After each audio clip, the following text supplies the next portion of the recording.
Hello everyone, today we talk about Schwerpunkt's content. I have never done this before in detail, or at least systematically, and probably things are going to change because there's a little bit of Schwerpunkt's history.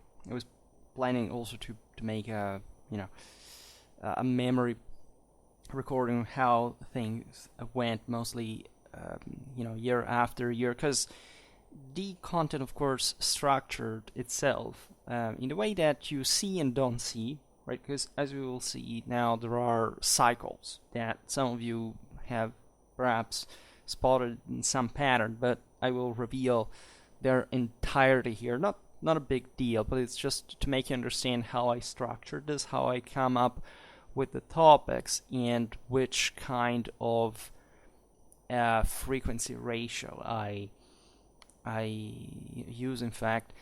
And this is important because Schwerpunkt's content has always changed over time. Like, there are some core basic, say, themes and sources and kind of takes that follow a linear, say, continuity. There is not really a direction, that I randomly pick, for example, as far as medieval history is concerned. Just stuff that can be the 6th or the 11th or the 8th or the 15th century, and it just goes randomly like that. Randomness is important because it keeps the content balanced, but at the same time, of course, there is a pool of, let's say, of buckets from which I fish that, by the way, are very often pretty big just on their own, right? So you can imagine the cycle being, enormous just per se. And I calculated that it basically can't run out of topics, to be very blunt about it, right? I will die way before I'll be able to cover everything in satisfactory detail as far as, I'm concerned. And I will partly address, as I was saying, also the say a bit the story behind it, why I came up with these cycles, and also how they change over time, because some were actually removed, other ones were added. There are also some extras in a sense, and this depends mostly on my what I think can be not necessarily marketed, but that, say, when I see there is an area I haven't covered, or maybe a topic that I think is important also in a theoretical or moral sense, I try to pick something more, express. Today I won't discuss the playlists per se either. They have, many of you actually don't, even though you follow me from quite some time now, but you'll realize that playlists per se are not well known, right? I think even most viewers are not aware of how much I uploaded in absolute terms, right? And YouTube's mechanisms are a bit faster in this sense, because most of what people watch is just after having watched something else. So say if I make a video on the Franks, you get suggested by YouTube another video about the Franks, but from a much bigger channel, and you basically go astray, because obviously you choose that, but very often this is very tricky, because you realize you're sucked into that mechanism, and you very often, let's be honest, you don't have an idea of how or what else has been uploaded by a given channel, right? Sometimes I get curious, like, even after years that I see this stuff, I would say, but what did they actually publish? Were they, how did they organize their content? How did they get it work? How do they expect viewers to eventually come on the channel to look at the various content and leave with which opinion about that? Playlists are crucial on Schwerpunkt, I would say. I'm not entirely sure they were particularly instrumental to the channel's growth, but I think they are relevant because I see that at least some are regularly viewed as opposed to others that get just a few views. It's a bit like the videos themselves. I think the mechanism is fairly similar because when you actually search for, say, a given topic, like say on YouTube search, you type Schwerpunkt, I don't know, the migration era. Schwerpunkt is the key, first of all. Normally, I don't appear, say, if you type migration era and press insert. You have lots of other stuff, and I almost never figure on the top. And it's I think, great part of the reason why I still have such limited views, which of course doesn't explain the whole thing, because, how do other channels emerge, right? Of course, that my content is pretty peculiar in many ways. It's very homemade, very archaic in many ways, but it's also different in essence. It's not entertainment. It's more like, in fact, a podcast. And even when I talk about these things, I realize people often are more interested in my takes on various stuff than in the actual history. Sometimes, at least there are some. I will see now some content that are preferred over others in the wall, without, say, evidently macroscopically. But playlists are also important because they are all thematic, of course. So while it's true I have tons of playlists, of course, the videos are repeated within the different ones, right? Of course, if I make a video about the Merovingians, is going to be part of Frankish history playlist, the Migration Era playlist, Medieval Europe playlist, etc. So there are different sizes here too, because of course, the playlists are conceived to be customized for the person that wants to just, dig into that specific theme, and so you don't see all the rest, but you know where to find all your favorite content concentrated, and I think that can be useful. And again, I realize it is useful as long as at least people keep watching certain playlists specifically. But when you look at the analytics, you realize that you can't create tons of playlists. I think I am in the hundreds now, because it's very easy to create one. It's kind of a trick, but at the same time, it doesn't work per se. You realize that in the data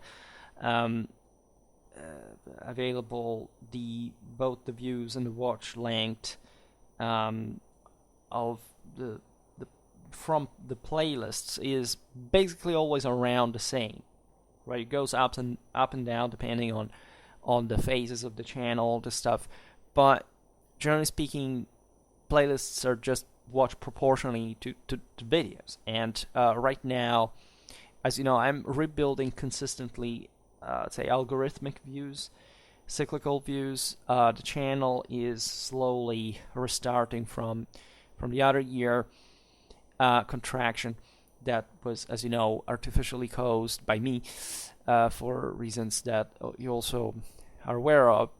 And accordingly, playlists are watched more. They appear more in the results and so on. So actually, YouTube's algorithm is just a very balanced mix of all factors. Like, you can't quite see, or just if you do this, you earn more views magically, right? Of course, there are some tricks, but the idea behind Schwerpunkt is that aside from those, of course, and from any other channels, that you have just to attract the attention of the audience in some way or another. As you see, I have improved the thumbnails over time. You may think it's just silly stuff, but I don't know. The audience often buys into that, so I don't know whether it's actually a positive thing, but numbers also make the difference sometimes.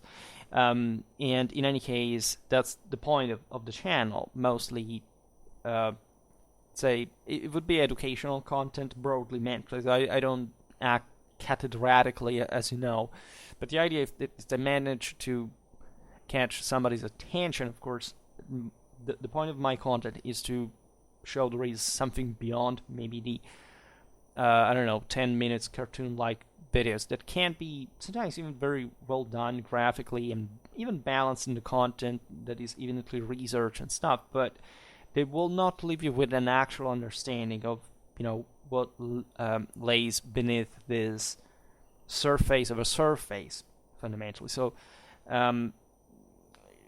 this pertains to my type of probably how I decided to build Schwerpunkt like that. That's why actually the video about Schwerpunkt history would be useful. Also about Schwerpunkt prehistory, because I started the channel at a point where I didn't know where what I really wanted to do with it. There were other experiments with Facebook pages, for example, the stuff. So there is a process of learning, as you understand, that just came over time, and that I structured my content accordingly. And this is quite much more eloquent, perhaps, than what I'm going to discuss now. But I think it can be interesting, in this way. In any case, when some days I don't have time to prepare, all the pictures and stuff, I can simply cover these topics that I see you do follow in some ways. So the playlists, by the way, are not even finished, because those are really infinite. So you can, of course, search for those from actually the home page of the channel. That it's quite easy. Like, there is playlists, and you can literally find a lot. Right? There are some topics that are exploited more. Say, for example, I don't know, think about the Reconquista. I made lots of videos about that. So at times I made playlists like, just the Reconquista, then medieval Spain or medieval Portugal or medieval Iberia is all together, then early medieval Iberia or high medieval, all these kind of things, right? You can't really make tons of that. I don't know how useful that is, again, because most of those are not really watched, but it sometimes works, right? So you have here home video playlists, and it's all very easy to find. Some of the playlists are also in good showcase here on the in the home, because that you can't put something like 5 playlists, or I don't remember, just in the front and so on. You can immediately see the size of these playlists internally, because it's literally hundreds of videos here of all the ones, the multiple playlists that appear here. So that, I think, already gives an important dimension of the broader scale, of course, of content that Schwerpunkt embraces. These cycles. This is interesting because they are actually disconnected from the playlists, right? They have nothing to do with that per se. Of course, this is evidenced by the fact that there are some playlists that are much beefier than others, also thematically speaking, not just because, say, they are more generalistic, like, say, medieval Europe together and have, 600 videos or something like that. It's because, of course, of my background, what I do, but also the things that I want to learn, because that's how I make the channel for too, right? I have learned an incredible amount of stuff by making this, as you understand. And the interesting aspect of the cycle and how I built it is that, in fact, it kind of forces myself to learn certain things that otherwise I would have never given a chance to, or just I would have said, like, yeah, I want to learn about that, but I don't have time, and I prefer this. This actually, as a historian, came extremely handy because it does feel like when you study history, etc., that you're stagnating in many ways, that you're always running after some higher standards of broader culture that you can never attain. I've always had this complex, let's say, that I wanted truly to be cultured in some ways, and I'm really not, because I'm pretty average person in many ways. I come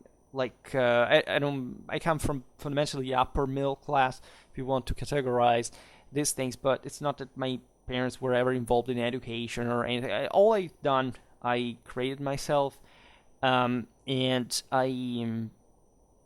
let's say I tried also to build my own way, and in part Schwerpunkt does represent this in the way it got built up.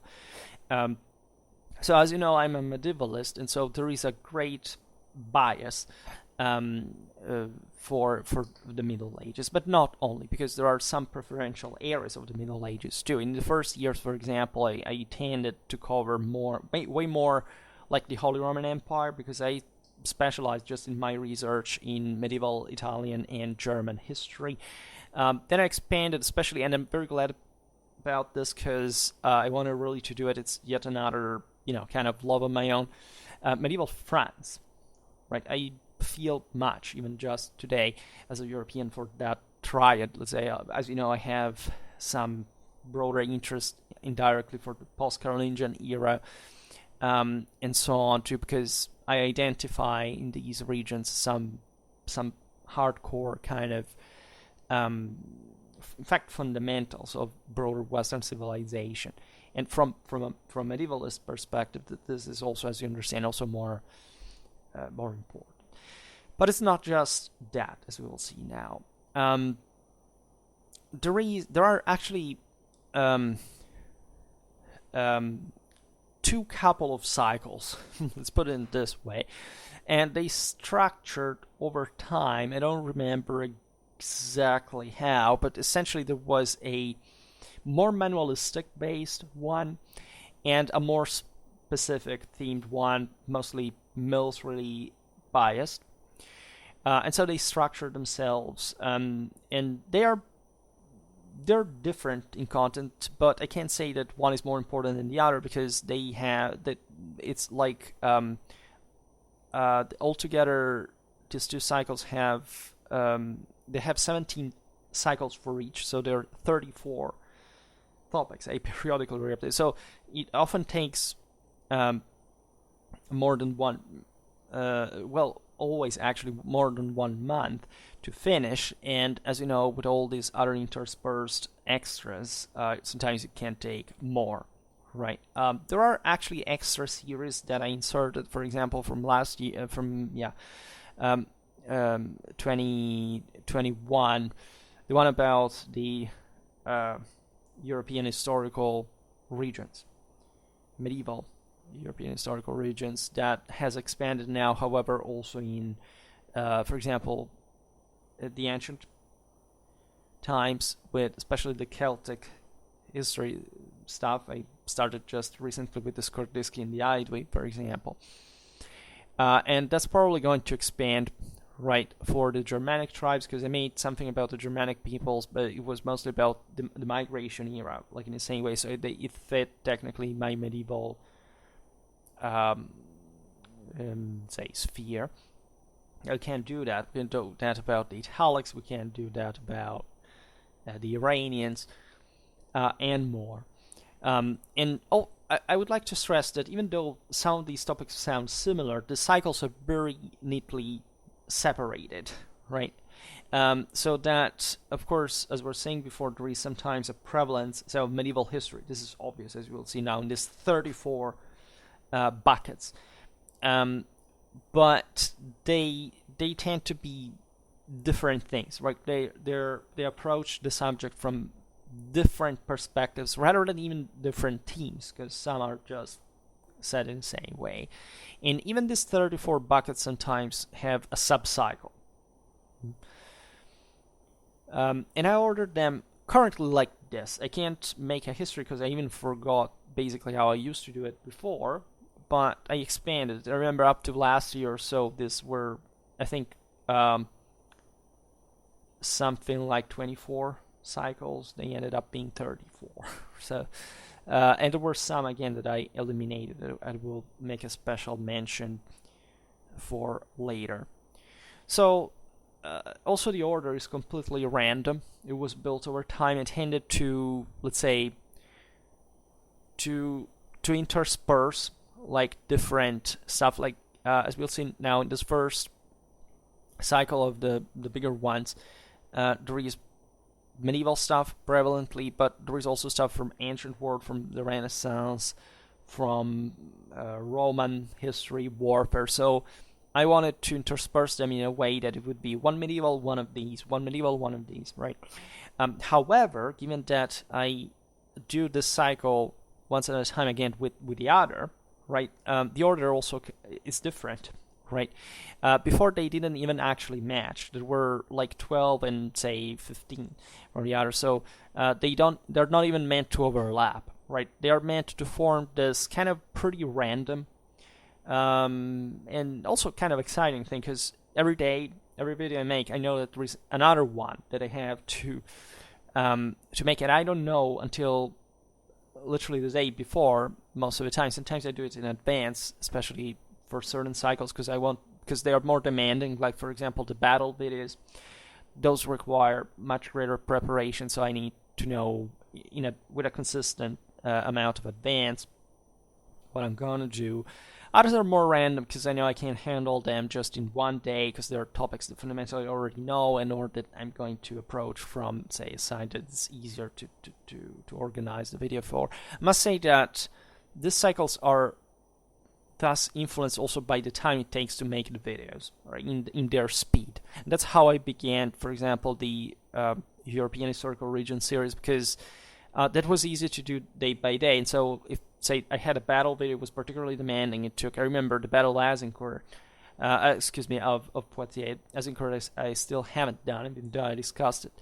But Poitiers, first of all, well, that came out in two chunks because it was a pretty long video, but it really took a lot to look at all the sources, etc., because you know that I specialize in that and I'm pretty picky about that stuff, and it just want even the video to be good to find all the proper pictures, whereas even if I can find more about another topic, like those are much easier to simply grab in a day, and it's not really a problem. So this first cycle, let's start from the specialized, the military one, but as we will see, does contain also some generic history for that matter. So it starts here with the series I made on Renaissance armies. That is very dear to me because so far it's basically the only structured content I make on early medieval warfare in the guise I habituated to go in depth, like for the Middle Ages, for ancient history. It's actually slightly more superficial because you have seen it. I go very often by things like, general warfare, like an introduction. Then there is maybe, and I split it on the base of arms, like cavalry, infantry, artillery, flags / dress, and all this stuff. And it's and sometimes there are subcategories because this thing stretches temporally from, say, the last 20 years of the 15th century until fundamentally in the mid-17th. So you come to cover things like, think about the English Civil War and its armies. It's not just like the Tudors, so it's subdivided in different ways. Whereas, for example, for the Mughals, just recently, as we have seen, I just mostly approximate and make a wall tirade until at the end, so the period without subdivisions. But this doesn't mean, of course, that in the future I don't plan to add different content. Like if I have a pretty good insight about an aspect of, say, in that case of Mughal warfare, I'm maybe just going to talk about it aside from these cycles. And of course, this is going to go in the Mughal warfare playlist, modern India, all this kind of stuff you can find scattered everywhere. And that's how it's, released in the world. This Renaissance armies, again, is the base on which I eventually plan to graft some more in-depth stuff about medieval modern warfare that I haven't yet done, right? And the cycles, I picked the topic literally randomly, right? Either I have literally dice to roll, I have used some internet random number generators, things like that. And for example, we have practically completed the aforementioned Mughal warfare, but we still haven't done anything about, I don't know, the Holy Roman Empire from the early modern age. From this cycle, right? You know that I've done the Landsknechte in December, etc. But it's not part of this, right? It doesn't fit that. So I don't know. Even some of the most important armies, such as the Spanish one, it just made the dress one. So I still have to make cavalry and infantry, of course. The same goes for the French. I haven't done really much. The Italians I haven't done really much. We've made a lot of stuff about the Ottomans, importantly enough. And about the Poles, about which I'm also quite glad, because I managed to mix that with other stuff we've done recently in the extras, such as the Siege of Vienna, about which I have a series, as we'll see now in the cycle, too. So everything gets blended together. And I've just recently began to expand in something more basic about, especially the second half of the modern age. So if I hadn't been a medievalist, I wanted to be an antiquist myself, right, at the beginning. Then I ended up being a medievalist for reasons that I don't explain now, say, administrative stuff at university. But if I could choose, like, eventually would have, let's say, other than the Middle Ages, their importance, I would have chosen likely 17th century warfare, which is something that I always wanted to specifically learn more about. And so hopefully also recently I got a lot of material about the 30 Years' War, and I hope to expand in that and a bit more in the modern age, because it's just very fascinating to me, the Grand Siècle and so on. And this is for it, right? So it's just like a ramp to take off eventually. Then the second one is what I called like the knighthood series. It's a history of knighthood conceived for, stressing properly the ancestral origins of chivalry, dating back to the Indo-European times, like to the steppes. So it spans across the millennia in a way, but it mostly focuses on the migration era, late antiquity, early Middle Ages. It arrives roughly to the 12th century, so the codification of chivalry as we know it more stereotypically, but observing how this thing was just actually one of the last, say, segments of a much longer history where what we intend as chivalry, or at least, most people don't really know that. In fact, that's why I made this playlist, but say what's chivalry stemmed from originally in intensity was, in fact, much greater before chivalric times in the second half of the 12th century. And it takes in consideration different aspects of this all. Some are merely mystical, sacral in many ways. Just recently I re-uploaded that thing about, for example, the sacred magical swords in the Irano-Germanic culture. There is much also about the late Roman army, also about the significance, as we've seen, of religion in all, both the so-called pagan and in the Christian perspective. We deal with also social history, especially as far as the High Middle Ages are concerned, like how the milites, in fact, as a military class, came about. Say, who were they? Also in relation with the previous kind of tribal realities that had been existing historically, socially. So I think that is quite important, because most of what comes later in European history, that is in fact more popularized as the Middle Ages, is based on these topics that very often are kind of skipped. Like there are phases like the 10th century.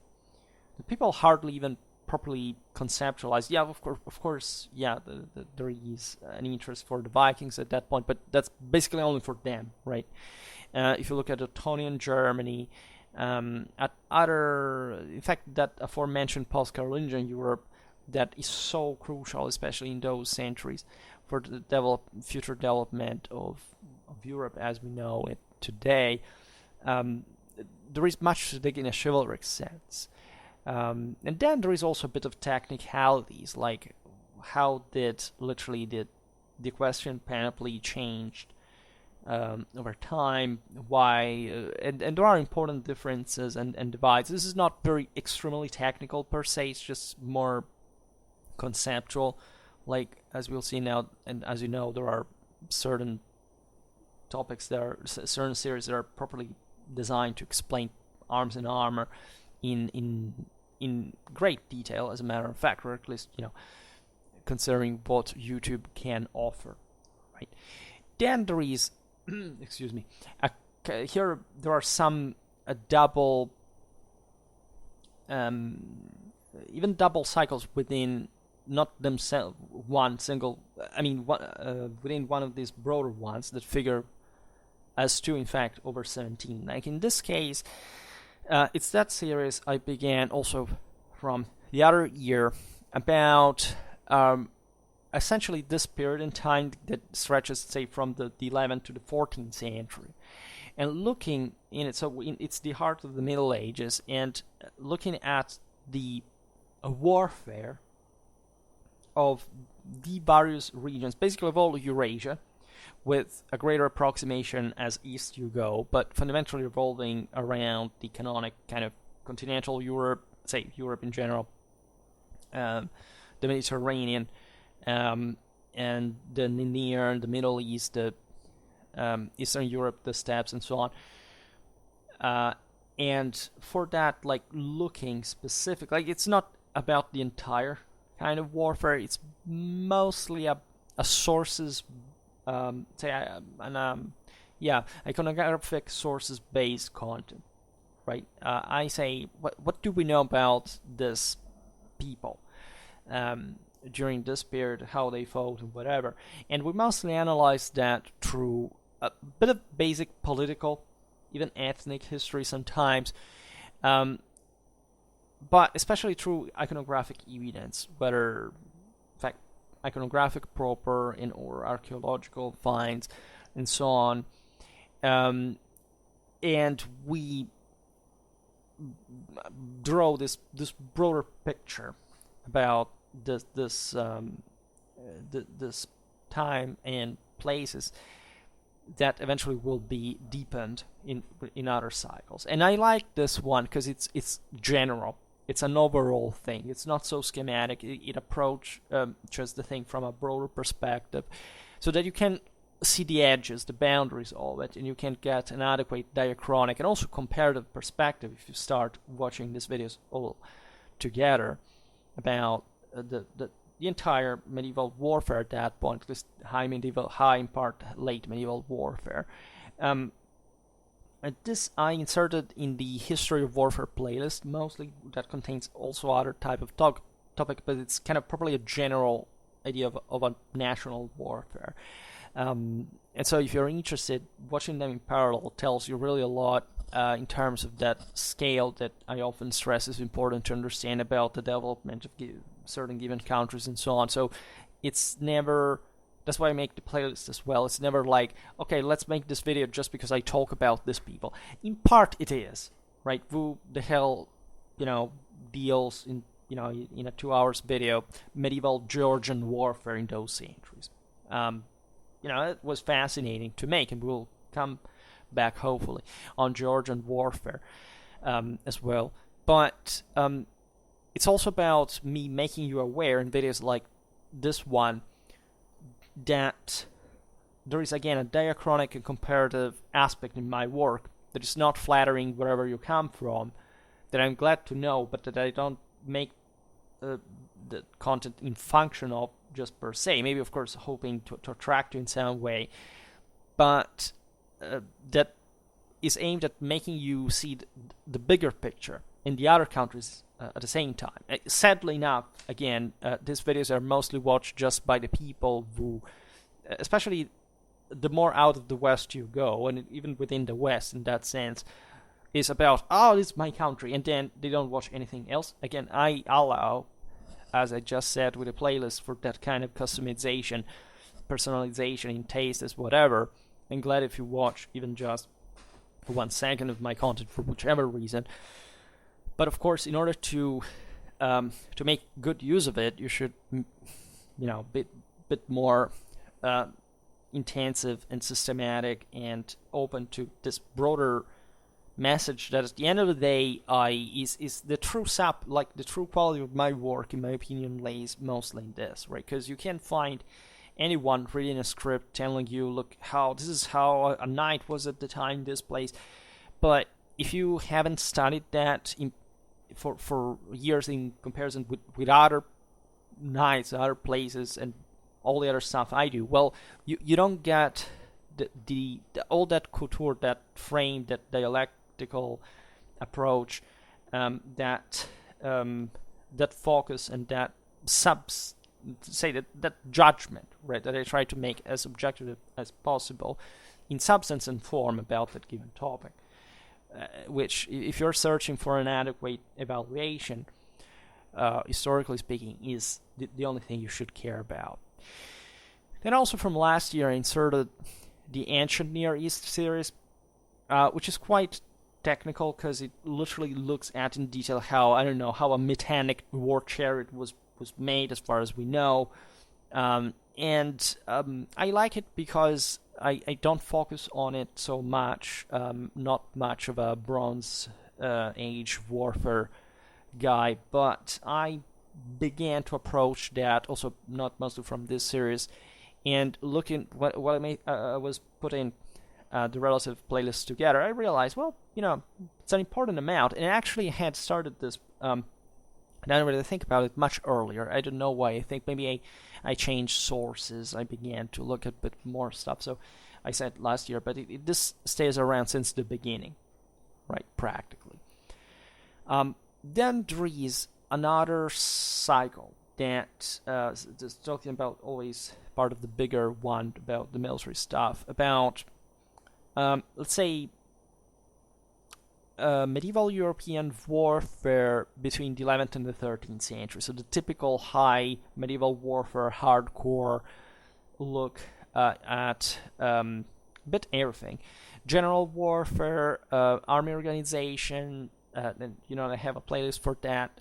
Battles, troops types, tactics, right? All in detail for every damn European people in this time, in detail specifically, right? And so this is some of my best content. As a matter of fact, I would like to make more, but I also realized that, again, if I don't add some other content next to it, I can't really see the thing in perspective as I would like myself. So it doesn't happen so frequently, but there is, as you'll see now, something pretty similar to it, because there's stuff, for example, about crusades, and then it continues also in the late Middle Ages in another series, and so on. This is one I pretty much like. Then I decided to insert Roman history, and this subcycle has a subcycle in turn, because Roman history is huge, right? And I should actually discuss it more, aside from the extras that I made recently, especially about warfare. And this subcycle fundamentally distributes the various attention. Like, it's about general subcycles of Roman history, but some focus more just about the empire, some it's more global perspective. And I tended to make, if you look at my Roman history playlist, most stuff about late antiquity, that more than else.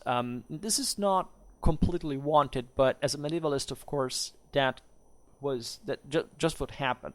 Just as the cycle before about chivalry told you, like, I have to talk about the migration era, I have to talk about the late Roman army, but I'm thinking I still haven't made anything, I don't know, about the Flavians, or about even the Punic Wars. So it's, and also about the other eras, I haven't really made so much. I made a lot about Augustus.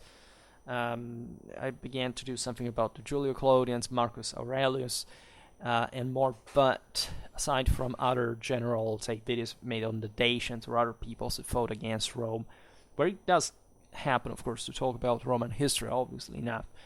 I would like to do really more.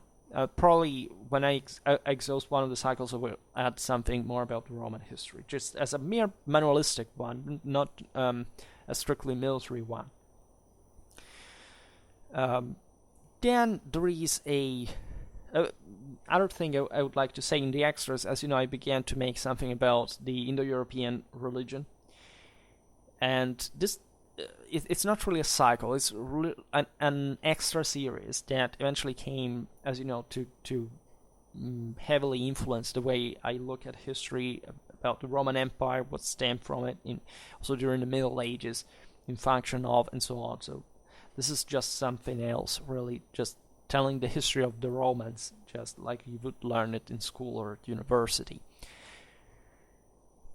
Then there is another cycle about crusade warfare, so focusing literally just on the Near East, on the Ottoman states, right? So crusades. This is very similar to the one about high medieval warfare, say the one from the 11th to 13th century, because it looks at everything, like the army's organization, the some extra sources, even heraldry, for example, which is improper for medieval times as a term, as it's mostly a modern thing, but it does take that in consideration. Wagons, war horses, right? But it's mostly about the troops types, the tactics, the army's organization, and so on. And we've done an important amount of stuff, right? The other day, just I re-uploaded that video about the Seljuk Askaris and auxiliary troops that was from that. And the how I conceive this content mostly revolves around, again, essentially dealing with literally every single detail about medieval warfare, because that's essentially where I want to get to. Then there is another series I established on classical Greece that is also very old. I didn't start the channel with that, but it was among the first content. Then I abandoned it for a while in the the early middle years, and then I resumed it. I think it's very important because you look at Hellenic classical political warfare, and about the various, say, the Peloponnesian War, the Persian wars, and so on. So it's until the Macedonian conquest, it's hard stuff, right, from the 5th century practically. And I don't go much back in time. I just recently acquired lots of material on hoplitic warfare and the nuisances of its interpretation. I think we can also expand a little bit more, because this is actually an important topic, but we happen to make this content relatively less rare. Then there is another cycle that is scattered into branches, that is about European late medieval warfare, right? A bit like the previous ones, about the one from the 13th. I say this goes from the 14th to the 15th, and it's very detailed, right? There is, as you understand, a lot of stuff about say this time, because it's much better documented. It's also, that's why I decided to split it into chunks, because it seemed to me that it's also what most people think the Middle Ages was like, and at least there is so much to tell that it fit more or less both marketing dimension and probably my own interest. But I would like to discuss this more often as well. Then, on the wake of the classical Greece, I also inserted something about Hellenistic warfare, but obviously entering also in the Punic Wars, in the rise of Rome. And we mostly dealt actually with the Diadochoi, as you understand, but we managed to discuss from this also Celtic warfare, part of early Roman warfare. It's also based on, say, the panoplies. I made recently that video about the one of Alexander. So it's important because it deals a bit like in medieval ones with the army organization, with tactics, with the say with that kind of ancient warfare in its most advanced stage before the Romans, that in fact introduces also the Roman warfare content. Then I created another cycle which deals with, say, the cultural aspects of warfare from, say, the 11th century to the Napoleonic era. This one is also interesting because it basically digs a bit into properly the that aforementioned cultural dimension. I mean, not just knowing warfare, but coming to know it also through literature, through anthropology, through sociology, through technology. So lots of different aspects that tell you, say, why, I don't know, did infantry rise at this point or fell at another. This, generally speaking, is especially as far as the Middle Ages are concerned, is it's my war horse personally, because I just specialize in that.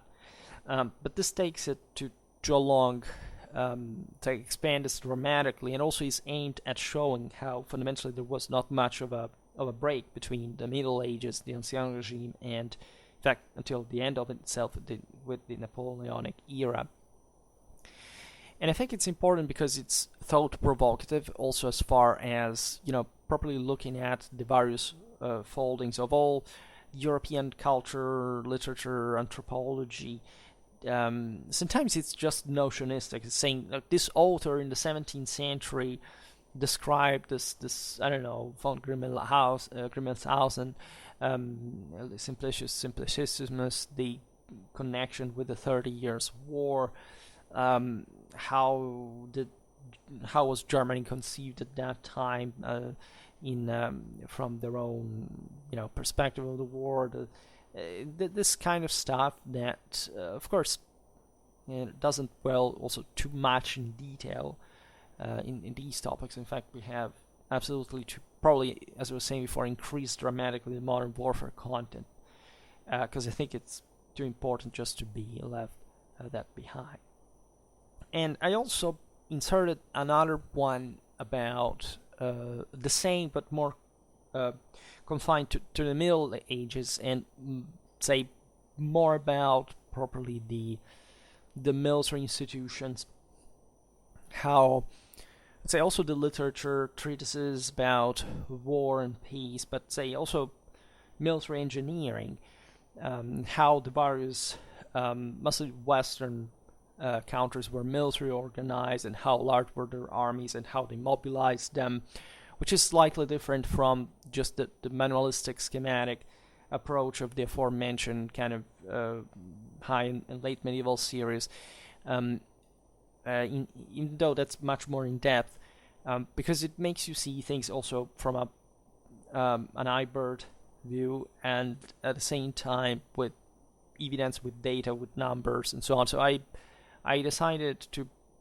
lay it out like that because it seems that, again, medieval warfare is about getting it right in its comparative aspects, in assessing what properly Europe in its differences was at the time, even though it was pretty much unitary already, and that dichotomy is crucial. Then I inserted another series about, essentially would be the imperial Roman warfare, but looking also at the various peoples that Rome fought against. That is also necessary. We don't update it often. It ended up more often than not actually talking about the Roman army in some detailed aspect. What we made a video about the Notitia Dignitatum, for example. We looked at some type of troopers. I mean, the one about the Antonine Severian Legionnaire I made last autumn was from this conceptually, and it's aimed at looking, of course, mostly of how the Romans and other peoples interacted and influenced each other. Even they're restoring mostly a unitary picture of the wall, because that is, especially nowadays, very, very, at least it tends popularly to be not ignored, but saying mostly, even if you show how these peoples interacted, it's about establishing kind of a rigid division between them, because people somehow think that such things existed at the time, and they didn't. Or if they did, they didn't to flatter diversity, nor in a nationalist, nor in a socialist interpretation of history. So it's counterintuitive, and telling the truth, some of my best content did come from this, but we'll have to look. We've looked at Palmyran archery, for example, through it. Well, it's quite fascinating. And I remember that video heartily. So it gives you an idea also of the thing. But I made more, as we'll see now, about Rome and the Roman army specifically, because there is another cycle which deals with early medieval warfare, right? This is basically the equivalent of the hyper-detailed ones for, in fact, anything that goes from the fall of the Western Roman Empire to the Battle of Hastings. Let's put it in this way. And so it's pretty hardcore. It's pretty cool too. I wish I could make more content from this. And some of the best videos about, say, the early medieval nomadic warfare come from here. We commented the pseudo Maurice Strategicon on the occasion of, and it of course discussed, like recently made that video about the 11th century kite shields, devices, symbolism, right? All this stuff that can't get very much in depth, even with something apparently people don't apparently think much about. Then there is another cycle that is properly designed for the Roman army and consequently subdivided, given the size of the topic, in 4 subcycles that fundamentally go from, say, the archaic to late Republican warfare, to the early empire, 1st, 2nd century AD, then the 3rd century, 3rd, 4th century, telling you the truth. So from the 3rd century crisis to the Constantinian army until, say, Theodosius, and then from something more strictly Byzantine, we can say, focusing on the East until the 6th century, until the late 6th century, sometimes the early 7th, but fundamentally that blends into the previous one when we look at more Byzantine stuff. That's also interesting because in other series, the Byzantine history one, we made a lot about Justinian, about the 5th century, also in Roman history, so it blended really well with the rest of the content. So this is the first macroscopic cycle altogether. It just repeats itself. I never make it random. Let's say, which one do we have to discuss now? Now, I in this, I just go by order, because even though, if you do it to the infinite, it's gonna cover everything equally. I still prefer to know what's next, so that because again, it's different content as you understand, and as I was saying before, there is a battle to make. I need to know it in an important advance, and just I prefer to pick the random topics through, say, beforehand, so that I can organize myself regarding how and what to discuss. Right? So that's very important. Idem for the second macroscopic cycle. This one is more manualistic in nature. It's also more historical in nature. There is something also technical about warfare. It's very similar to the hyper-detailed sub-cycles I illustrated for the first cycle, but fundamentally is a bit more ad hoc, and I structured it over time, because this was actually a smaller cycle before, and then I expanded it to make it as large as the first one. However, some topics perhaps I'm going to exhaust somewhat soon, such as, for example, the series about medieval law that I began, I think, in 2019, because I was asked by a guy about pillaring, and I made a first video about the Bolognese School of Law in the 1st century when it was founded, etc. Said, yeah, okay, but what about pillaring? What the fuck cares about pillaring? I'm telling you some of the most fundamental pillars of Western juridical civilization. You're telling you about pillaring. You see, this is where sometimes you realize that people just want BS most of the times, and they don't even properly have the mental structure to be able to dimension the relevance of major civilizational feature, and that's the kind of the fourth estate blindness that I always talk about. But I gotta admit that, of course, in order to appreciate medieval law videos, some are, right? You have to, in fact, have some important interest and background for that matter, because you just don't start talking about the glossarists, let's say, without appreciating what it really meant to rule a medieval polity.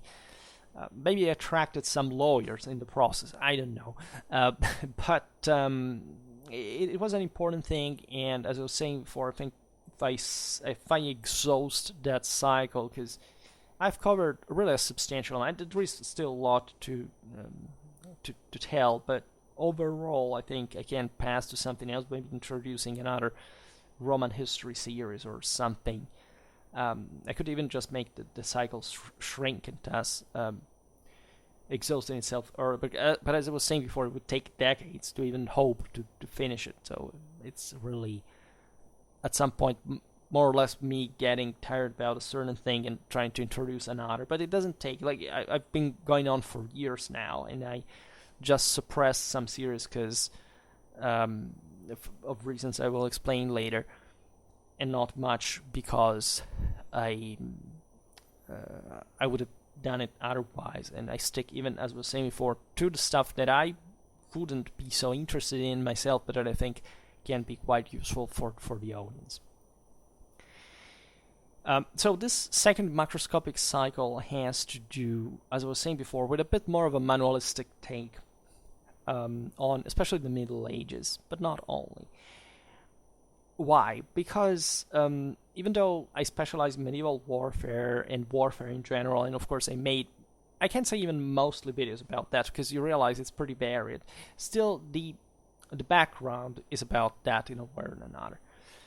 It can be, again, not the hardcore technical video about a given tactic or equipment of army or organization or something like that, but still, even talking politics, as you know, is crucial in order to understand warfare, and that's more or less where I get to glue the content together. However, it's important to get the basics of history right? Some of the stuff is the same one I teach students at university. The first years mostly, because for the others I just mostly talk about stuff I research.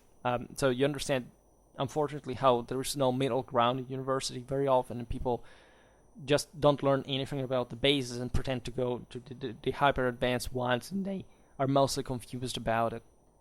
But I care very much for as I told many times methodologically, from, say, a comprehensive, extensive understanding of the fundamentals, right?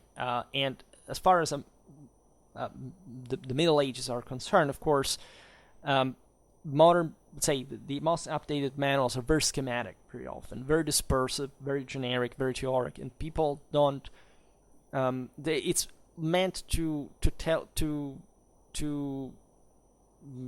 prepare the kids to a sort of mindset more than actually learning anything of what, say, 50, 60 years ago would have been mandatory. Like, you have to learn the whole freaking Middle Ages basically from scratch at the first exam, and after that you can start going hard, very hard, and all of that. It was crazy, but it was better because there were better historians often, not always. It depends. Where I was habituated, it was really that, where people were really living encyclopedias and not, parodies of the same thing. And I don't do this particularly often, or at least, for example, the last videos I made, they are in a sense from that manualistic background, but not only. Right, there is also a more general approach. Like, if you have to explain, I don't know, the Magyar invasions, you can't just start from already secondary aspects of the thing. You have to explain what this thing was in the first place, right? And so that kids especially understand it better. Sometimes even adults, of course, come up with very strange ideas. But when I say kids, it can be even an 80-year-old, because many actually remain at that point. It's fascinating because there is a lot of inventive from my side. Like, you have to, it's so it's to the limits of rarefaction. Sometimes you literally don't know what to say. You have to substantiate it with some other example, some other specificity. But other times it makes you reflect just on the broader importance of certain dimensions. Like just recently we were talking about the fact that, I don't know, the Islamic invasions occurred without a church, without a priesthood, right? Conceptualizing the fact that Islam basically unified the essentially the spiritual effort with the military one during the expansion explains a lot about the early Islamic invasions, eventually the disgregation of the caliphate immediately afterwards. But say if nobody told you, of course you would know that it wasn't like the church, etc., but still conceptualizing it, laying it out as a concept, speaking about it, it's something is going to remain with you, because sometimes it flashes you, it strikes you, it says, why hadn't you conceptualized this before? And knowledge is like this. You can't just think something or reading it and hoping to acquire it. You have to explain it in that pattern. And it can be literally everything.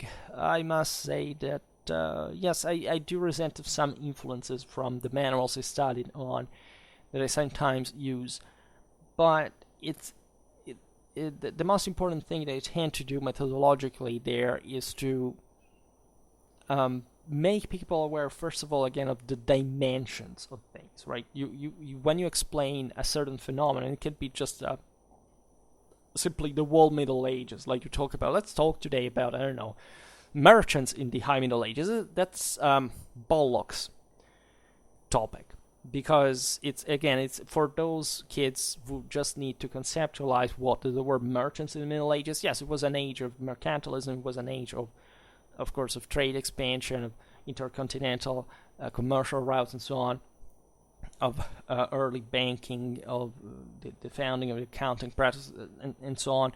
You need to know the various goods that were traded with it, etc. But very often it's just presented like, yeah, there was a bunch of trade here, and this were the most important centers, and mostly they traded this over, right?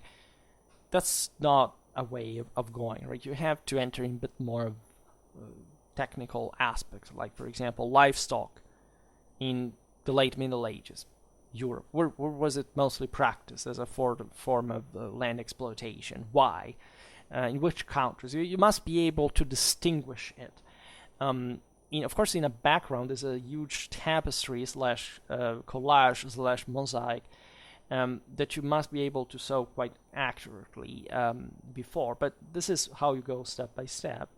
And also a bit of spiritual history. I think talking about, as you know, the history of the church, right? I haven't inserted in the cycle here basically anything that is specifically ecclesiastical, because I don't specialize in that. But the more I read about it, the more I study about it, and this is valid also for other religions, by the way, but obviously Christianity is central, given that I studied medieval Europe.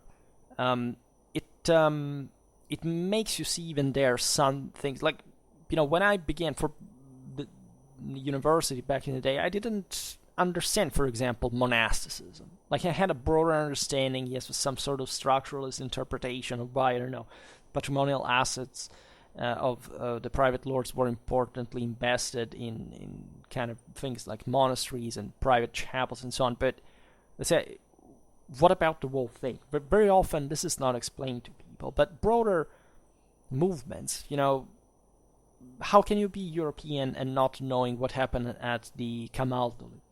Or what was the role of Cluny?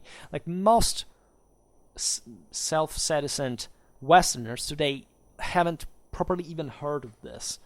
And of course they're completely worthless. We don't need them. We don't need their vote. We don't need anything. We just need their brutal labor force and their exploitation, as far as I'm concerned. Or at least, just as far as the work is concerned. Because if you were not able to learn this, how can you be a Westerner? How can you be a European? I mean, seriously. It doesn't make any sense by definition.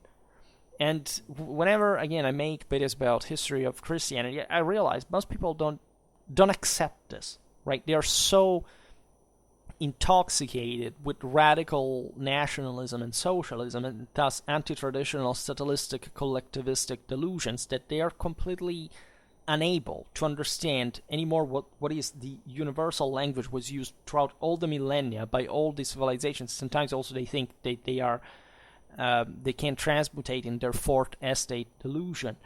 Of course, if you don't know history of Christianity, it's completely useless for you to learn anything historically, right? It just doesn't make sense, and in this sense, Schwerpunkt is there to explain you why, right? I as you know, I don't make proselytism here, but I actually explain what's the deal of religion, not what you have heard in a anti-clerical, anti-Christian way, more than atheistic, because that's where it gets down to. Like you can't even distinguish the two things. That's just Marxist hallucination to pretend that you're doing two separated things there that have nothing to each other. And it's typical, again, even properly in the way history is told, and that's why you cannot separate it.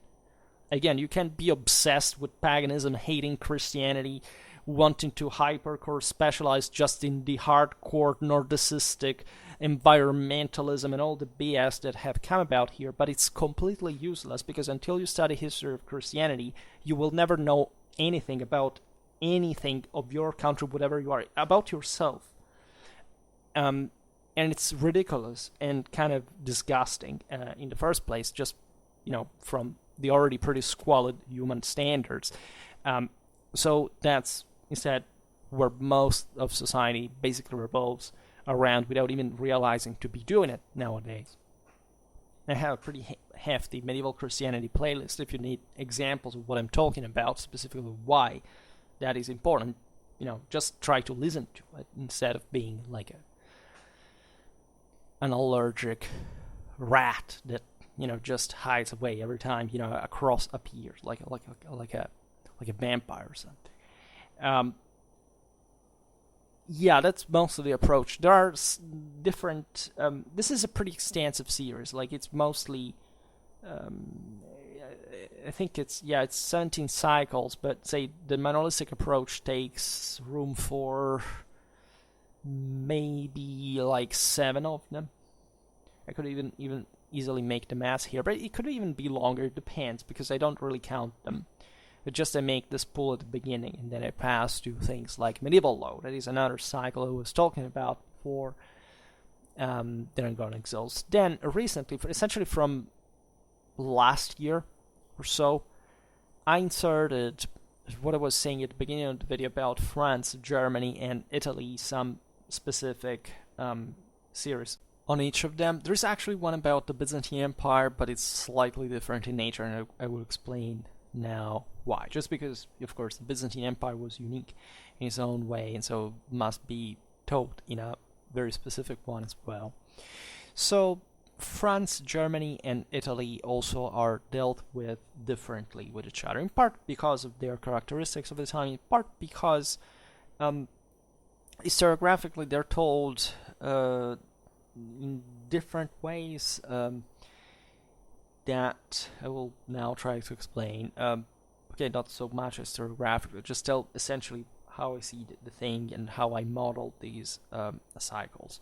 So actually I began just with Germany and Italy because of my aforementioned specialization field per se of the Holy Roman Empire and etc. But I've always been very much about French history as well, and I realized it required something on its own, because actually, okay, Germany and Italy are to be studied together as far as the Holy Roman Empire is concerned, but they're still, as of course, two countries on their own that mature in different ways and so on. France is however a truly unitary thing, and therefore I thought I could deal with it in a more thematic way, saying about Germany and Italy would just stress certain aspects or analyze certain profiles, especially from a political, institutional, and military point of view. France could go just as, let's talk about this region, or let's talk about this administrative form. We made a video about, French knighthood at some point. We made a video about certain specific aspects of French culture at the time, or of administration. And so this is still in its infancy, because I began probably last summer with France, and I haven't even had much time of recycling the cycle, let's say, or restarting the cycle, because as you know, I've inserted lots of extras, and I will talk about them in the end. But I mostly made lots of French history still that came from the manuals, as we've seen recently, and so I'm glad about that, because medieval French history is getting pretty beefy on my channel as well. As far as Germany is concerned, I have always privileged a political and institutional history, because this was by far one of the most fragmented at some point realities, with a sort of federal profile already since the beginning, for reasons that are not so flattering at the beginning, especially of the German kingdom, but that, actually at that point had embodied the best, right? Until the 12th century, this is really a major power, and it managed to handle, in fact, several things at a time, perhaps even too many, but in perspective, they were doing the right thing in that imperial policy. And as you know, in the late Middle Ages, instead, this thing fundamentally collapses. And so the entire German historiography is soaked into this thing of property of the institutional profile. It's a bit like, in a federal sense, in an imperial way, it's just like for the English talking about the Magna Carta, right? And it's important in a country that was fundamentally divided in 300 plus states to realize even locally how things work, right? We've seen, feuds between bishops and counts at a very local level. We'll keep looking at this stuff. The Ministeriales, that very well blends with the series on chivalry and more. And of course, we talk about the Holy Roman Empire, many other, and specifically of Germany, many other contexts. About medieval Italy, I didn't talk so much about the South, for example, which we'll have to do, because last year at least I made a series paving the way for eventual content, because I made everything. Byzantine, Islamic, Norman, Angevin, and Aragonese, Sicily, for example, and the kingdom, also in the interland, and then we'll have to make more on that. I made something about the Siculo-Normans, etc. But mostly this series, I wanted it to be focused on the Italian communes. And so, even in this case, on the political institutional profile, we didn't talk so much about the wars of the Lombard League, so the actual clashes with the Germanic emperors and so on. But I also profiled an important military dimension of it, which I think is radically unknown in historiographically speaking, about properly the military development of the Italian communes and what they represented on a European scale, because basically these were the largest armies in Europe after the French ones, and apparently nobody knows it. And there is no trick about that. Like this was a major military school for exactly. Look at the Dampierre, the Capetians; they were always there. And in crucial times like the 13th, the 14th century was such an international dimension that basically interfered with any other, even medieval warfare reality. Even though, again, people just think it was a sort of, hopelessly fragmented passive reality. Right? It wasn't at all. And therefore, I began to make more videos about that topic, because it seems to me that there is otherwise no real clarity, even when we talk about the communes or medieval Italy in general, also from other cycles, from other series, right? And I'll be doing more. You have asked me for actually more Italian warfare, medieval Italian warfare content, and yeah, I will be making that. And it's always fascinating, because it's always complex, because there is a lot to say, and sometimes that fragmentation leads people astray, because they don't really get what also the leagues that were formed were actually about. It wasn't something strangely, put together on the spot. It was part of a actually much more homogeneous reality that is often portrayed. And then there is the Byzantine history series that unavoidably follows the various emperors. And yes, there are some excursus about cultural aspects, the court, the literature, just the city of Constantinople from an architectural point of view, urbanistic point of view, let's say, etc. And we really talked a lot about Byzantine history. Doesn't seem so, but it was always a presence that is, at this point, I don't know how many videos has brought to, and it's important, of course, to talk about it. And so far, it's gone very orderly. I think it's the playlist eventually that became more obviously schematic, kind of homogeneous, and it's just a matter of filling the gaps here and just keeping to stratify on them, because that's essentially what I'm doing about all the rest. Then last year I inserted other news cycles in the second one. One is about Chinese warfare from ancient to, in fact, medieval times. Talking also a bit like the series about the Romans before, about the enemies of China. And it's been very interesting because we could overlap some topics also on, let's say, on Central Asia, for example, just from a Western as opposed from an Eastern perspective. So with a middle point, a middle ground, it's been quite interesting. We made videos about Tibetan warfare, about the Karakitai, about the Sogdians, the Tokharians. People liked that video a lot, for example.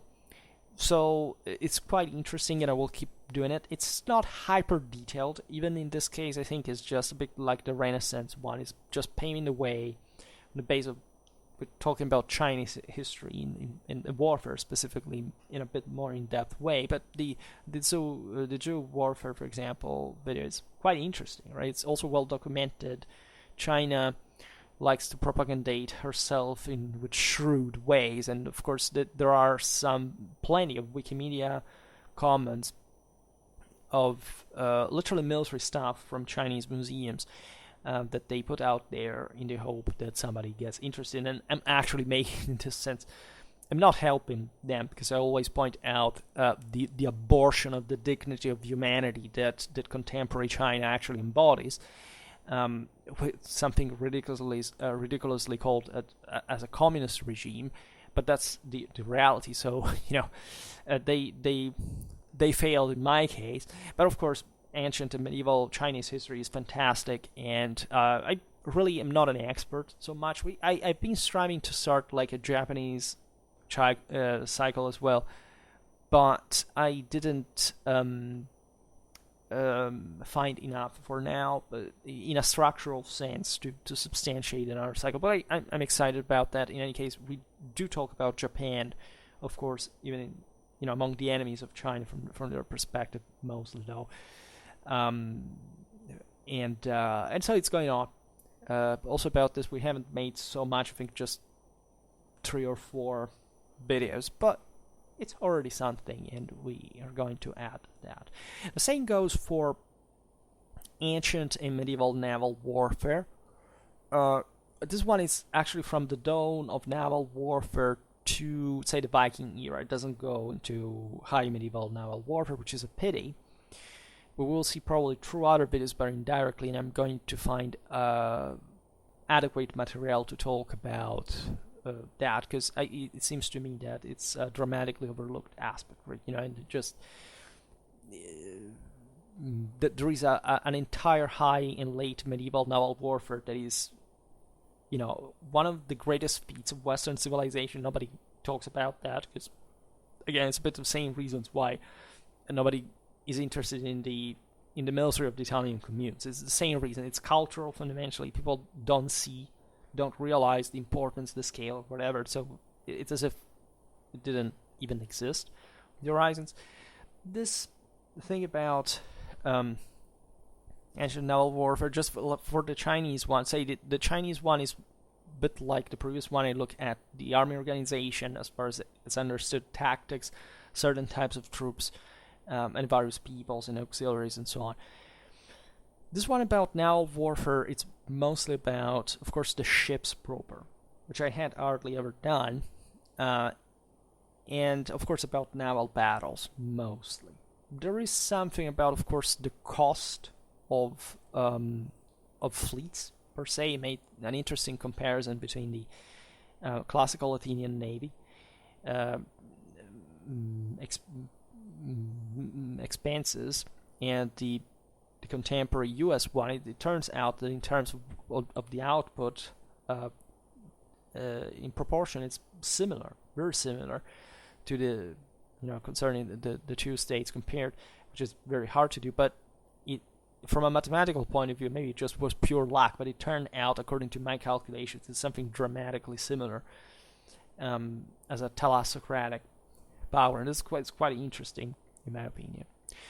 Then this is it. Then there is another cycle that a couple of others actually deals more with modern warfare again, because they thought that the Renaissance one wasn't enough, nor the cultural history could just look at it. I concentrated on the Great Turkish War and mostly the siege of Vienna. You know that because I've been doing this from quite a while. I don't upload it so often, but it's interesting because it doesn't just look at the siege, but at all what bit this 16th and 17th century Europe was about. Of course, it's much more shifted towards the end of the 17th century and even part of the early 18th, as you understand. But it has a broader picture. We talked about the Crusade of Tunis. We talked about the attempted Medicean Crusade to reconquer Jerusalem in the 17th century. I mean, Polish diplomacy with Louis XIV, with Royal Hungary, with the Habsburg, also with Ottoman Hungary and the royal one of the Habsburgs, and we of course looked importantly at the Holy Roman Empire, at the German, at the Italian states, and of course their relation with France, mostly at that point. So it's a very interesting, properly Central European dedicated series. And Central Europe, as you know also through my medieval history videos, has received an important amount of attention. Probably Germany, Poland, Hungary, Bohemia, and also more, right? Even in the parts of Central Europe, partly even in Eastern Europe, controlled by the Ottomans and so on. So that is a world that must be studied much more carefully, and I think this series helps to define it better at that point, and not all, right? So we will hopefully fill the gaps, bridge all the various topics at some point, also as far as modern warfare is concerned.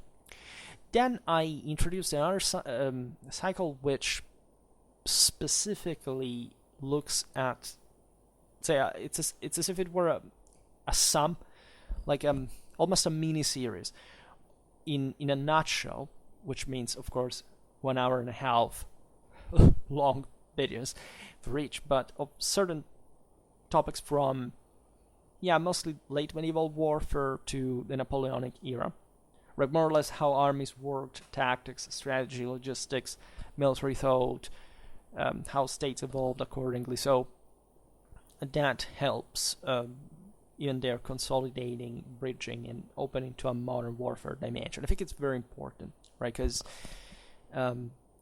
when, even in this case, people mostly focus on say, especially in Europe, I see that there are certain countries, strangely enough, that have a beautiful ancient or medieval history, but they just care about the modern stuff, right? Just my country began to be interesting in the 1700s.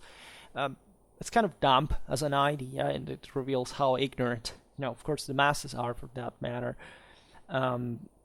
But it's, of course, nationalistic and socialistic in approach, And yet it's important actually to stress exactly at that point the homogeneities of Western Europe. I mean, paradoxically, Europe was much less homogeneous in the Middle Ages, even though it was incredibly so, than it was in the 18th or in the 19th century, for obvious reasons. And people strangely, like, it's as if they picked teams on video games. They are obsessed. They're much more categorically obsessed about the differences, the minimal differences existing in perspective between the 19th and the 18th century than, say, in previous times.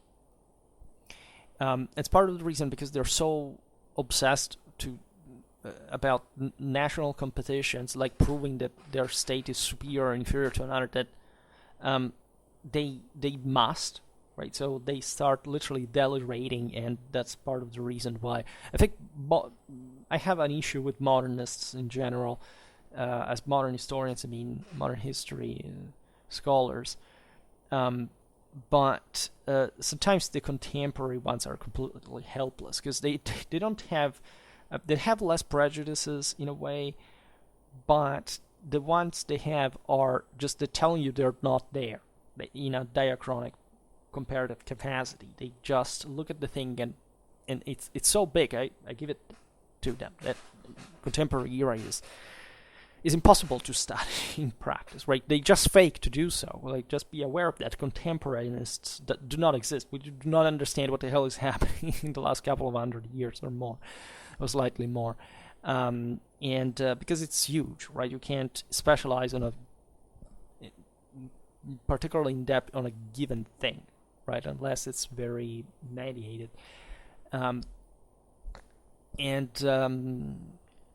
I try to talk more comprehensively about, of course, the differences, because, of course, even in a moment where everything is homogeneous, it's easier to spot the differences in detail. But it's exactly the point. It's a detail, right? Consider what it was overall, right? This is specifically about Europe, the West, in a sense, but we will talk about this too. It's more complex, it's more documented, so it's also obvious that there is this approach, but it's also a pretty, say, changing one, especially the more time goes on and the faster it becomes by a degree. Then I decided to introduce a cycle about the city of Rome, which I think most people just don't get, because I got some bunch of dumb questions. People, again, it's like the pillaring stuff, right? You have the entire history of Rome during the ancient, the medieval, the modern times, and most people don't even realize what this was, like beyond, say, what is Rome? I don't know, it's the empire and then kind of the Renaissance. Yeah, do you have the palest idea of what Rome embodies in the history of mankind? If it were just eliminate all the ancient Roman stuff, eliminate all the Renaissance, just what the medieval Rome was like, and what was built there, what was done there at the time. Do you have the palest idea of the magnitudinal scale of civilizational, cultural, and spiritual impact that this had all around the globe? And not talking about just, of course, the papacy per se, but what technically there is, and you can still see in Rome about medieval times. I doubt so, right? And this is a series designed even for tourists, in a sense. Like, go to Rome and see what there is there. Because chances are that if you are brought up in the West, and of course anywhere else, you haven't the palest idea of what there is there. And you're just going there because you watch Gladiator, or people tell you that, there are nice cafes or whatever, right? And this is the point in which the radical underschooling of essentially of the average adult today has become an objective reality that we cannot tolerate by any political, civic, and social standard anymore, right? And I make this, after a very little series, I made just a couple of videos so far about, one was about, I made 3. One, it was about the sack of Rome by the Vandals. Another one was about Charles III, I mean Rome at the time of, let's say, at the end of the 9th century, and then another about the 17th century. And I will keep making more. Naturally, this partly intertwines with the ancient Roman history. In fact, you will find it probably mixed in the playlist, but I created a specific one because it talks specifically about the city, right? And it's not just about, let's say, monuments or something that are important to, say, I don't know, this was built at the time, or, this church is, of course, too, at some point, it's important to understand where and how. There's even a sort of archaeological history of the city, but literally what was happening at the time, because you often get it parceled, fragmented, categorized, dissected in that way. Like, again, you visit one church and say, look at this church, it's a work of art. Yes, okay, but do you have an idea in which context this was created? Or you just will look at the material side of the story? Politically, historically, socially, you have the palest idea of what was happening there, what the papacy was dealing with internationally or whatever. So that's, as I was saying, together with the history of Christianity, if you do not know these things, you cannot claim to be a Westerner. I mean, there is no other way around. It's useless to even debate it. These things must be known, and a new imperial European ideology must forcibly be grafted on such awareness. It cannot exist otherwise, right? So I must say that over the years I've met with the weirdest stuff, like not in, as you know, I don't have haters or say particular criticism or anything. Like, people are very positively responsive about my work, but I see often that they're disoriented. They don't know what I do here, why, how I pick the topics. I think this video could help them understanding it a little bit better, because at the end of the day, that's a good, say, I have over 1,600 videos here, as you know, so the question is obvious. Let's say, where do I start from? How? Right? How can I orient myself in this sea, and which compass can I use? How can I navigate myself across it? Well, it's somehow, of course, this is a bit the nature of YouTube itself. It's done in a way that makes you come across stuff by chance, right? You can't, even if I ordered the videos in a specific way, for some reason, just one of the series will be watched 10 times more than the other. And so there is no apparent logic, if not some strange way people get attracted to it, without, and that's what is so, how weird it is, without an actual logic, right? Sometimes I don't understand why. I don't complain much because of the views I get, because I know, of course, how it works here. I complain of the distribution of them, because it's pretty odd, right? That there is actually, I'm rarely satisfied of the content I make. I know, generally speaking, it's good for what I want to do and what I want to say, but sometimes there's excellent stuff, at least because you cannot find it elsewhere, or nobody talks about this stuff, and I think it's very important to tell it in the first place. And people keep watching the same old rubbish when I couldn't even speak a decent English, at least, when I did way worse than today.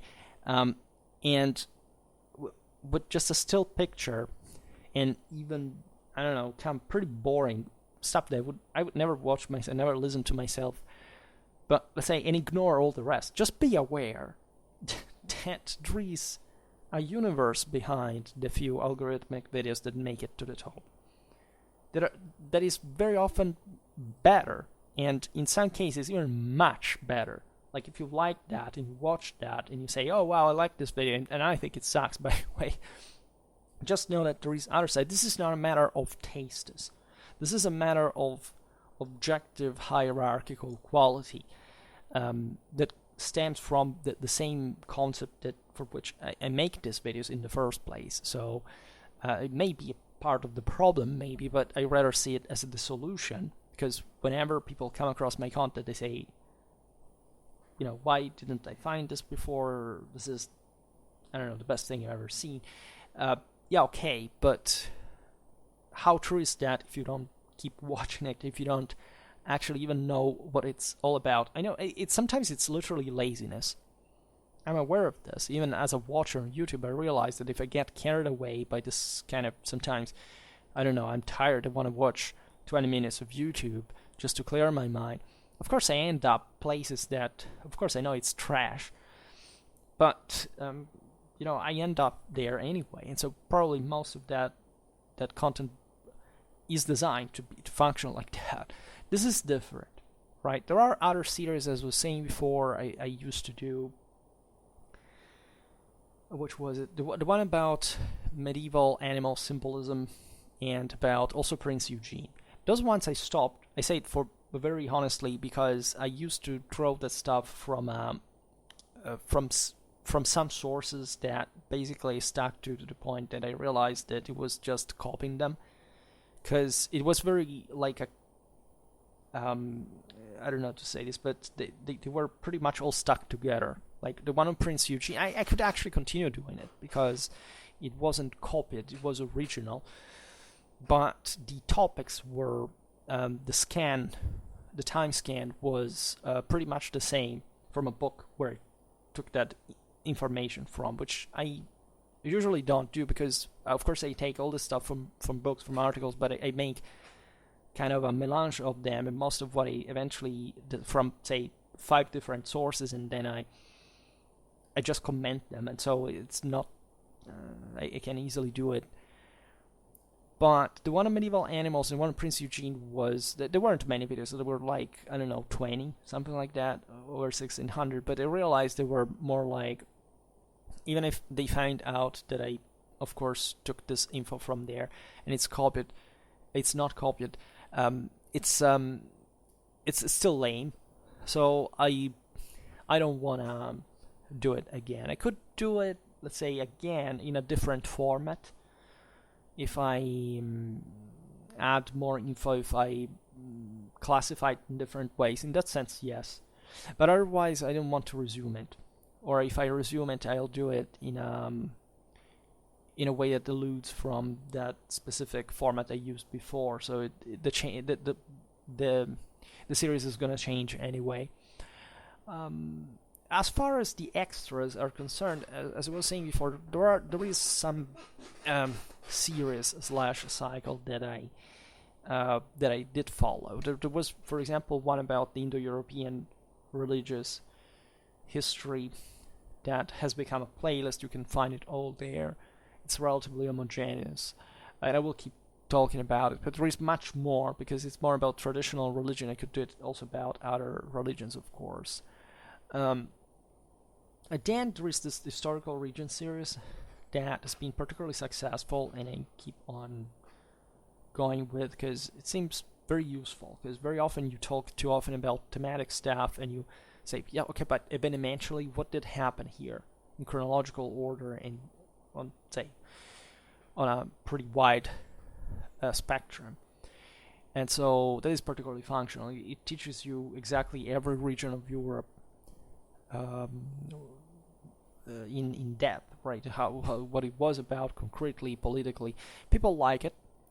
I realize that many again watch it because they have some strange sympathies and cultural bias and so on. But I also realize I can't really change that. So if that is a way to attract more audience, even say just for sticking around, like if I make that content and then something else like this one that disrupts that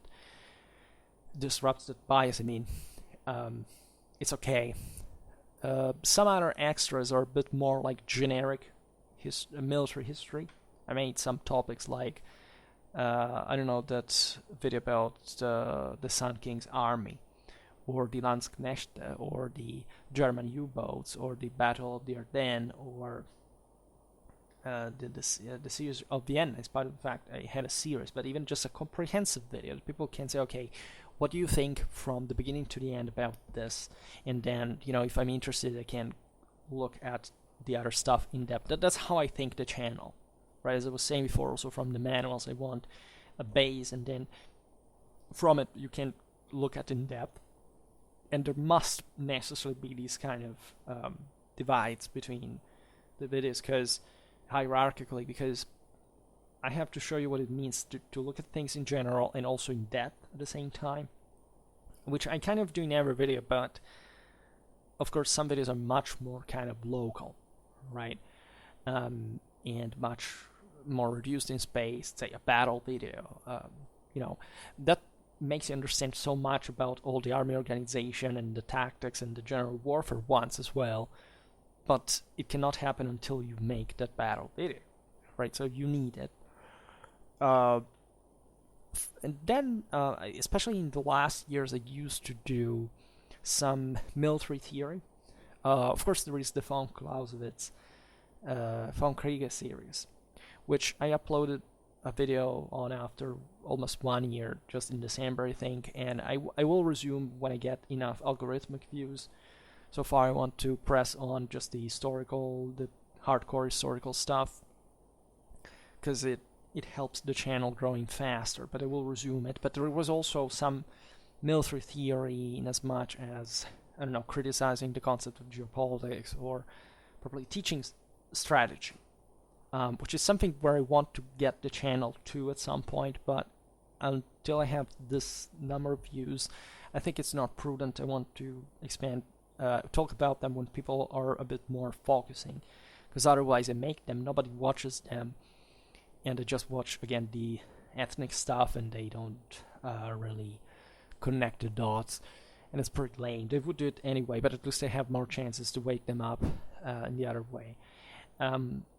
So this is pretty much it, right? As you understand, it's pretty intense cycle stuff. Sometimes I began recently to approach even yet another type of extra, that is the hardcore, in-depth military historical stuff, in say explanatory, theoretical, conceptual ways, but also say more concrete enough. The last one was about the characters of the Roman battle, which is something, also different from the way I usually frame the things, but it can help, right? At least if you follow the content and how I put that together, it can be useful, right? For example, that series about the Roman army last December had a huge success. I didn't know why, because not even the migration era ones had so many views, but sometimes when I make other type of because the Roman army videos usually make good amount of views, let's say. Sometimes they also make lots of views, but not always. And that one, and I know many people just subscribe from the migration era and mostly the Germanic history videos, and I get sometimes, rarely, with somebody that kind of is open about the fact that they don't like the Romans for some ideological reasons and so on, and they can't quite accept the concept of the moral superiority, probably the imperial traditional concept, and all the stuff. So I didn't think that series that focuses specifically on this would get so much views, so much likes, and so on, because there are lots of people who are also a bit like Roman fanboys, and I don't like much those either. But I was, in this sense, pleasantly surprised that from both sides it was kind of a coming together around this content that definitely opens the debate. I made, as you know, lots of videos probably on Romano-Germanic culture and Latin Germanic Europe, also for the Middle Ages. This has become quite important, especially last year, because it's an important way to properly surpass most dichotomies that people kind of get mistaken on all the time when looking at the traditional past. And I think it's in fact a very good base to start reasoning from, and I'm glad I have lots of algorithmic videos views from those kind of videos. For the rest, I plan to say some spoiler. Will probably, I'm not completely sure about it, but say I will keep making videos about the Celts, right? Telling you the truth, I tell you this right now, I changed all my PC. I stuck to the last Windows XP because it was super good in my opinion. Then I finally decided to switch to Windows 7, which I'm using now. And plus, I changed hard disk at the same time, so I'm reversing all the new one, the old content on the Virgin disk, and I am putting stuff together. Just published today an article, so it's moment of okay, let's see how it goes. It's important to reverse the old stuff because I have not just, of course, the Schwerpunkt videos are all saved. If you wonder, some of you ask me because they freak out. It's hope this channel doesn't get taken down. Yeah, it's all stored, it's all saved, double copy and more. In any case, I also, since the copyright thing of the say I didn't have any strike, any problem, I just decided by conscience that I couldn't use random stuff on the internet, even if that would have counted for kind of fair use. It's BS juridically. I only use Wikimedia Commons, which is the reason why you see the credits in the end from Wikipedia, because it's pictures taken just from that pool, right? And those can be used for commercial purposes, so it's all perfect, and I got well persuaded with it. The point being, though, that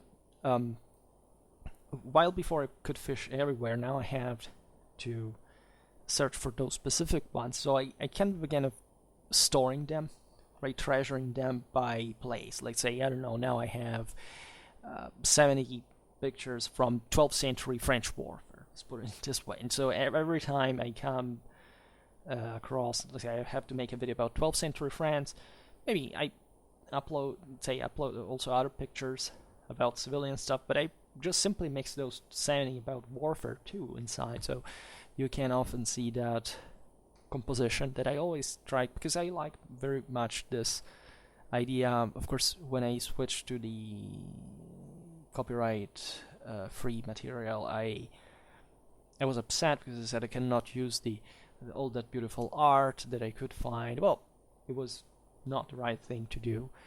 And instead I discovered, and I used to blur it, if you remember, instead I discovered that it's actually plenty of Wikimedia Commons content, and it's obviously increasing also in time. I just noticed in this year and a half that something has been uploaded.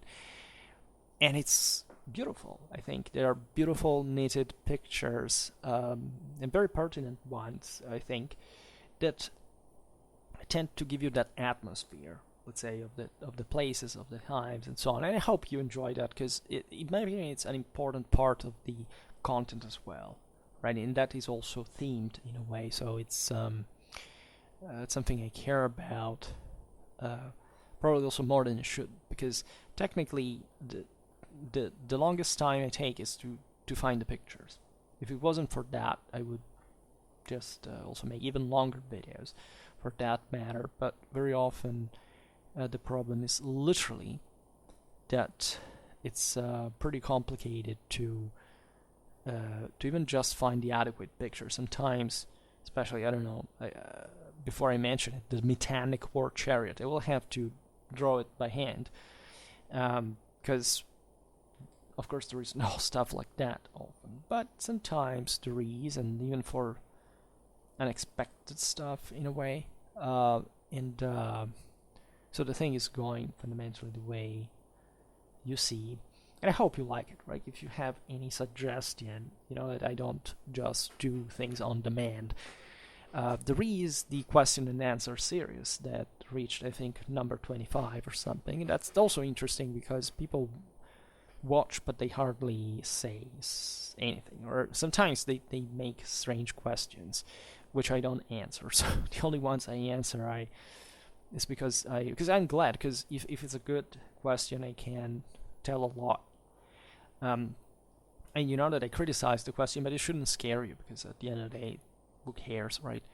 But I criticize it in a way that I think it's constructive for the person to get somewhere, and generally speaking, you are you're okay with it. So you know that I'm stern but fair, or at least I like to consider myself as such. So I always say what I think, and I don't have any other way really. Also, because I wouldn't be here otherwise if I did, right? And then I think this is pretty much it, right? If you want again to see anything like a specific series, a specific content, you can always suggest it. Likely, it's not going to happen that directly, but if you tell me, like, I don't know, I love this topic specifically, or I want to know about it, or just you want, say, you tell me to discuss it in a way or another, I can gladly do it because I know that it's important. Once I remember, I have one of the most successful videos, the one on the islands, that was on commission, let's say, without being paid, of course, but it's bringing me a lot of views, so it's as if it did. And